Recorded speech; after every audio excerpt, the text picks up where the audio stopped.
Hi students, இன்னைக்கு நம்ம 5th problem இல்லை ஃபஸ்ட் ப்ராப்ளம் டிட்டர்மினன்ட் கண்டுபிடிக்க போகிறோம்.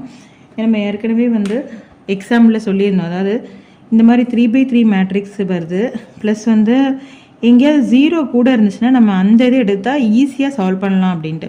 இப்போ ஃபார் எக்ஸாம்பிள் இது எடுத்தோன்னா 3 தடவை நம்ம 3 மல்டிப்ளிகேஷன் கண்டுபிடிச்சி அதோட சிம்பிளிஃபிகேஷன் கண்டுபிடிக்கணும். இந்த ரோ எடுத்தாலும் அப்படி தான் கண்டுபிடிக்கணும். பட் இங்கே 2 0 இருக்கனால நம்ம என்ன பண்ணிக்கலாம், இந்த ரோவை நம்ம எடுத்துக்கலாம் டிட்டர்மினன்ட் கண்டுபிடிக்கிறதுக்கு. ஸோ என்ன பண்ணலாம், அப்போ அதுக்கு முன்னாடி என்ன சொல்லியிருக்கேன், இதில் ப்ளஸ் மைனஸ்லாம் போட்டுருணும். ஃபஸ்ட்டு ப்ளஸ் மைனஸ்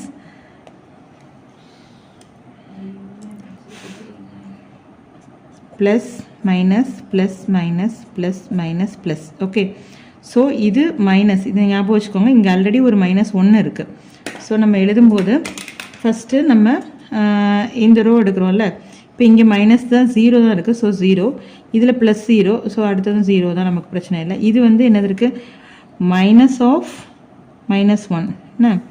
இப்போது அது மாதிரி நம்ம இந்த -1 எலிமெண்ட் எடுக்கிறதுனால இந்த காலத்தையும் இந்த ரோவையும் இந்த காலத்தையும் இந்த ரோவையும் இந்த காலத்தையும் இந்த ரோவையும், ஓகே. ஸோ இந்த ரோவையும் நம்ம எடுக்க வேண்டாம், இந்த காலத்தையும் நம்ம எடுக்க வேண்டாம். அப்போ பேலன்ஸ் உள்ள இந்த 4 எலிமெண்ட்ஸையும் எடுக்கிறது டிட்டர்மினன்ட் கண்டுபிடிக்கணும். -1 இன்ட்டு இங்கே என்ன இருக்குது, 3 -1 3 -5. ஓகே, ஸோ அப்போ என்ன வரும், மைனஸ் இன்ட்டு -1 ப்ளஸ் 1 ஆயிடுச்சு. இங்கே 3 இன்ட்டு -5, அப்போ -15 already minus. So 3 into -1 -3.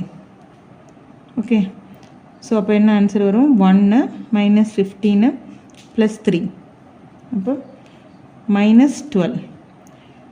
So the answer is -12.